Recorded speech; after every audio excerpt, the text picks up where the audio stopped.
सरकार कृषि सुधार के नाम पर 3 नए कानून लेकर आई है और ये दावा कर रही है कि इससे किसानों की आय बढ़ेगी और किसान खुशहाल होगा।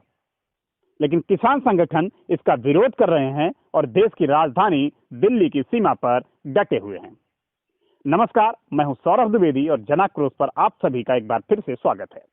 इन नए कृषि कानूनों को लेकर सरकार भले ही बड़े बड़े दावे कर रही हो, लेकिन किसान इन नए प्रावधानों को मानने से न केवल इनकार कर रहे हैं, बल्कि इन कानूनों को वापस लेने की मांग पर अड़े हुए हैं। आज हम इन कानूनों पर खुलकर बात करेंगे और समझेंगे आखिर किसान संगठन क्यों इन्हें वापस लेने की मांग कर रहे हैं।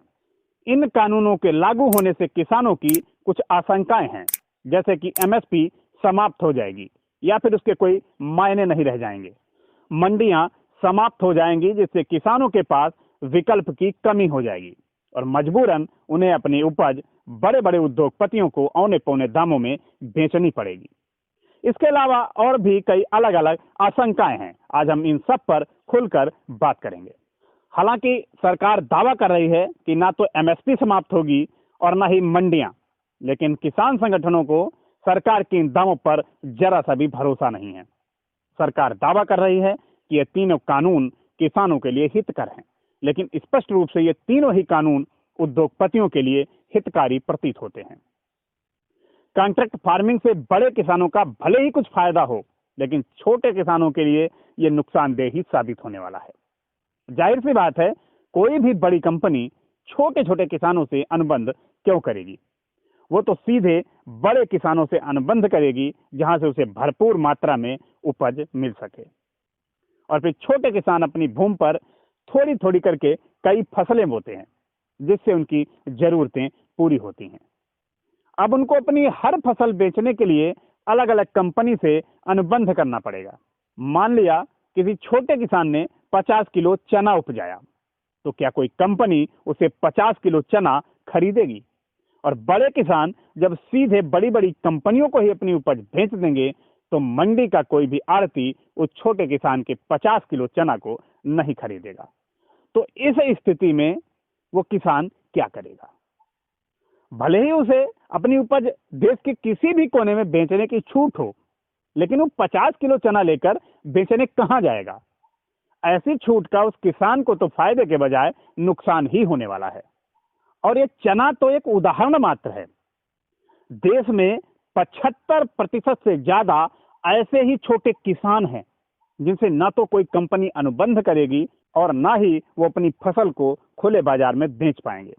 बाकी जहां तक बात सरकार के दावों की है, तो गैस सिलेंडर पर सब्सिडी सिस्टम से यह हम आसानी से समझ सकते हैं कि सरकार के दावे और हकीकत में असल में कितना अंतर होता है। गैस सब्सिडी पर भी सरकार ने इसी बिचौलिया सिस्टम को ही समाप्त करके सीधे उपभोक्ता को सब्सिडी के माध्यम से लाभ देने की बात कही थी। लेकिन आज स्थिति यह है कि सब्सिडी कहां चली गई, किसी को भी पता नहीं चला। इस गैस सब्सिडी की तरह ही किसानों को सरकार की मंशा पर शक है कि एमएसपी और मंडी सिस्टम धीरे धीरे समाप्त हो जाएगा, या फिर इतना कमजोर कर दिया जाएगा कि उसके कोई मायने ही नहीं रह जाएंगे और देश का किसान उद्योगपतियों के चंगुल में फंसकर रह जाएगा। किसान और मंडी का रिश्ता बहुत ही पुराना है। इन मंडियों से किसानों को फसल की लागत के लिए बिना ब्याज के ऋण भी मिल जाता है और उसके लिए उन्हें अपनी फसल का मूल्य भी पहले से तय नहीं करना पड़ता। जबकि कॉन्ट्रैक्ट फार्मिंग में किसान को अपनी फसल का मूल्य पहले ही तय करना पड़ेगा। फिर भले ही उस फसल का मंडी मूल्य उसे 2 गुना 3 गुना ज्यादा हो, उसके बावजूद उसे घाटे पर ही अपनी वो फसल उस अनुबंधित कंपनी को देनी होगी। लागत बढ़ने के साथ ही कंपनियां अपने उत्पाद का अपनी मर्जी से जब चाहे मूल्य बढ़ा देती हैं। लेकिन कॉन्ट्रैक्ट फार्मिंग में लागत बढ़ने पर भी किसान अपनी उपज का मूल्य नहीं बढ़ा पाएगा। उसे तय मूल्य पर ही घाटे का सौदा करके भी अपनी उपज संबंधित कंपनी को देनी ही देनी होगी। और ये भंडारण सीमा समाप्त करके सरकार ने पता नहीं किसानों का कौन सा भला कर दिया है। ये तो शुद्ध रूप से बड़े और जमाखोरी करने वाले व्यापारियों को लाभ पहुंचाने वाला कानून है। आलू प्याज जैसी फसलों की जमाखोरी और उसके बाद कालाबाजारी को इससे बढ़ावा मिलेगा। अब तक इनकी जमाखोरी करना अपराध था, तब तो ये जमाखोर इन फसलों को डंप ही कर लेते थे। अब तो जमाखोरी की खुली छूट है, इनकी जमकर जमाखोरी होगी और फिर मन मुताबिक दाम पर ये फसलें बेची जाएंगी। इससे न केवल किसानों का नुकसान है, बल्कि आम जनता को भी महंगाई की मार झेलनी पड़ेगी। इस कानून को लेकर सरकार ये दावा कर रही है कि अब किसान अपनी फसल को स्टोर कर पाएंगे और अपनी मर्जी के मुताबिक बेचेंगे। सरकार का ये दावा भी झूठा और खोखला है, क्योंकि किसानों को अपनी उपज भंडारण की छूट पहले से ही थी। जब किसानों को भंडारण की छूट पहले से ही थी, तो भंडारण सीमा हटने से लाभ किसका होगा, ये बहुत ही आसानी से समझा जा सकता है। उम्मीद है आप आसानी से समझ पाए होंगे कि इन कानूनों का विरोध आखिर किसान क्यों कर रहा है। बाकी इस आंदोलन के सहारे अगर कोई देश विरोधी कृत्य हो रहा है, तो सरकार उससे सख्ती से निपटे, देश की अखंडता और संप्रभुता की रक्षा करे।